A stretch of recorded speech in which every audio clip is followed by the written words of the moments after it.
Essa, sem dúvida, é uma das perguntas que eu mais recebo diariamente, tanto lá no meu Instagram, inclusive, se não me segue no Instagram, me segue lá, sobre esse assunto. E qual é o assunto, Júnior? Como que eu acalmo um cachorro encapetado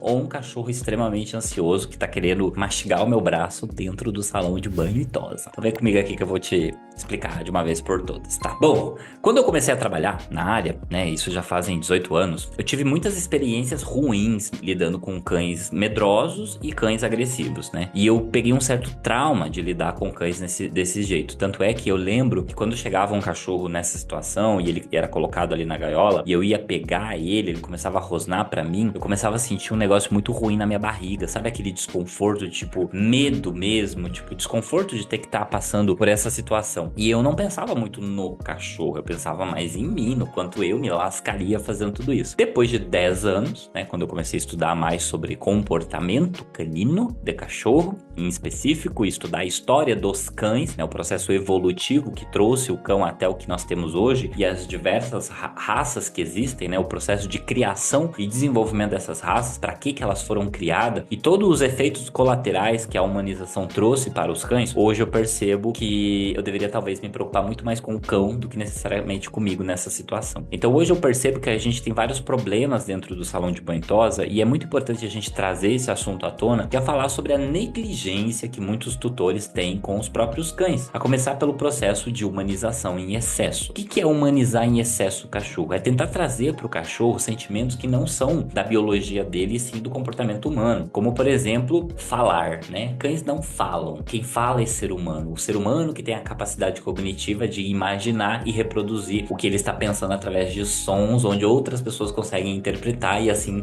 tem o senso coletivo da informação que é compartilhada. Os cães não têm isso, os cães têm linguagem corporal somente. Nós também temos linguagem corporal. E às vezes tem gente que vê o cachorro rosnando, fala o cachorro tá sorrindo, vê o cachorro abanando excessivamente o rabo, tá feliz, né? Às vezes a pessoa não tem essa devida interpretação porque ela não estudou sobre isso. Eu não sou especialista em comportamento canino, eu estudei o suficiente para saber aonde eu me lascaria dentro do banho e tosa. E aí eu comecei a identificar que quando a gente vai lidar com um cão que é agressivo, não é que ele é agressivo, ele está em um ambiente fora da habitualidade dele e ele entra em um estado de luta ou fuga. Só tem essas duas coisas. Ou ele vai lutar ou ele vai fugir. Na maioria dos casos, o que acontece é um processo de submissão, que o cão é submisso, né? O que é isso? Ele abaixa a cabecinha, ele fica assim, ele já é do feitio dele ser assim. Mas quando ele tá nesse processo de submissão, não pense que ele está feliz. Ele não quer tomar banho. Nenhum cachorro gosta de tomar banho. Parem com essa história de que cachorro gosta de banho. Você já viu como que é um soprador? Já passa o soprador perto do seu rosto, né? Joga água na sua cara, escova a sua bunda, pega na sua orelha, enfia o dedo na boca, pra você ver. Não é gostoso, ele não gosta, ele gosta de carinhozinho aqui na cabeça e tapinha na bunda. Sei que eles adoram, eles não gostam dessas coisas de banho, tá? Quem gosta disso? O ser humano, porque é o ser humano que quer o cachorro limpo. E aí ele submete o cão dele a esse tipo de tratamento. E aí quando a gente vai lidar com um cão que tá numa posição de defesa, ou seja, agressivo, né? Que ele vai se defender da situação, porque não adianta você falar pra ele que é banho, vamos tomar banho, meu canedinho aqui. Ele vai falar aqui pra você, entendeu? Ele não quer isso aí. Quem quer é o ser humano. E aí, quando você tá nesse tipo de situação, você, primeiro de tudo, precisa ter bastante autocontrole, né? Então, você tem que respirar muito para não deixar isso dominar muito o seu comportamento, porque senão você não consegue ter a paciência necessária. Então o cão, quando ele tá num estado de defesa, ou seja, quando ele rosna, quando ele ergue uma patinha, quando ele te olha meio atravessado assim, são sinais que ele vai em algum momento, se você ultrapassar a barreira dele, ele vai te morder. Por isso que quando o cão é assim, você tem várias opções que você pode trabalhar, tá? A primeira delas, focinheira, você coloca a focinheira no cão, às vezes o cão não deixa você cortar a unha, ele vai tentar morder. Às vezes você vai precisar de uma toalha, né, pra se proteger na hora de pegar o cão, por exemplo, de dentro da gaiola. Então tudo isso são técnicas iniciais, que é quando você vai ter o primeiro contato, porque a explosão do cão acontece normalmente no primeiro contato. O que é o primeiro contato? É quando você pega nele, quando você encosta nele e ele sente que ele está sendo dominado. Aí ele vai tentar atacar se ele tiver um comportamento de defesa muito elevado, ou quando ele tiver um processo já de associação negativa, que seria o que a gente colocaria como trauma, é que ele já associou o serviço de banho a uma disputa. E aí ele entra em estado de luta, e aí se você não tiver a paciência para manobrar isso, porque a gente não para com isso, a gente manobra, a gente se esquiva de uma mordida, a gente usa guia de contenção para que ele não alcance quando ele vai morder, a gente usa focinheira para isso também. Então alguns cães, quando eles têm essa primeira explosão, eles param depois, que é quando ele percebeu que ele não consegue mais controlar a situação e ele se submete, né? Quando ele cede. E aí, quando isso acontece, um pouco anterior a esse processo de submissão, tem o pico da explosão. E esse pico da explosão, que é quando ele faz assim, ele tenta realmente morder ou tenta lutar muito, alguns cães gritam, alguns cães mijam, alguns cães urinam, cagam, é muito comum isso acontecer. Então, quando chega nesse ponto, é um sinal que o pico de cortisol e estresse está muito alto, porque ele está ligando os mecanismos de autodefesa. Por exemplo, urinar, cagar, rosnar e morder são defesas, são formas de espantar o predador, porque você, na cabecinha dele, ser humano, você não é o tio do banho, você é o maluco que vai lavar ele, você é o predador na cabeça dele, de um cão nesse perfil comportamental. E aí, quando ele tem esse pico de explosão, você tem que refletir. Você tem que parar e pensar. Eu vou insistir, eu vou fazer o que dá ou eu vou devolver? Ao longo do tempo, eu fui perceber que insistir não vale a pena. Ao longo do tempo, eu percebi que fazer na marra também não vale a pena. Ao longo do tempo, eu percebi que desistir e abrir mão em situações extremas é o melhor caminho para ambas as partes. Porque o cão ele aprende por repetição e associação. Então, em um primeiro contato, jamais você vai dominar um cachorro, digamos assim. Porque até mesmo a palavra dominar, né, ela já coloca o cão numa posição onde você de fato vai ter que dominar ele. E esse tipo de situação, de luta, de dominação, de ter que fazer, não é uma coisa que parte da sua competência como profissional. Ela vem da diretriz suprema do dono do cão. É o dono do cão que tem que lidar com essa situação. O rebelde, né? A gente culpa o cão, mas não é culpa do cão, ele é só um bicho. Mas o cão ali nessa situação rebelde dele, é o dono que tem que lidar. É o dono que vai saber lidar com essa situação. Não é o profissional. A gente não adestra cachorro dentro do salão de banho e tosa. O máximo que nós fazemos como profissionais de qualidade, né? Groomers de valor, o que nós fazemos? Nós ensinamos pro cachorro ou mostramos para ele que aquela situação não é o bicho, como ele está associando, né?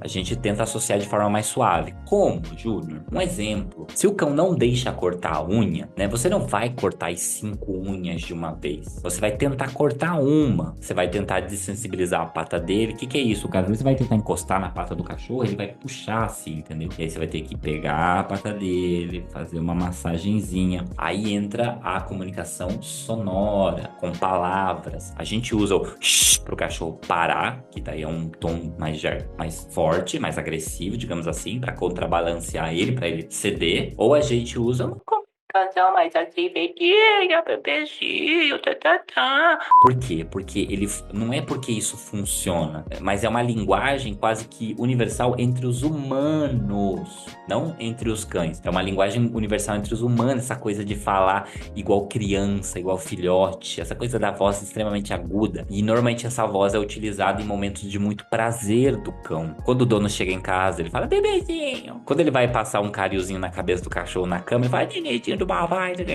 fica lá, entendeu? Passado.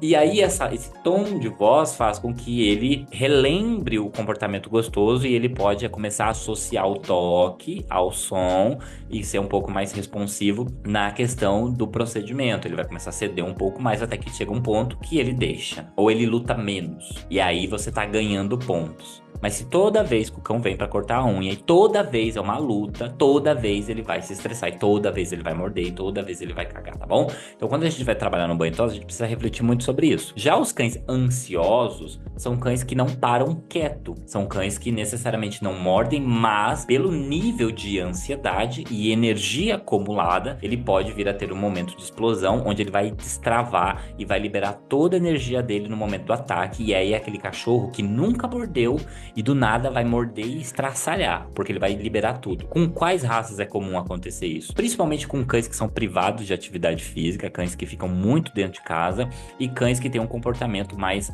de luta, de caça, né? Cães de pelo duro, cães de pastoreio, né? Um border collie, por exemplo, às vezes ele é muito de boa, mas ele é muito agitado. Então, quando os cães estão ansiosos, agitados, ansiosos barra agitados, a gente tá falando de um cão que tem um nível de energia muito acumulada que precisa ser drenado. Como que drena isso? Correndo. Não tem outro caminho.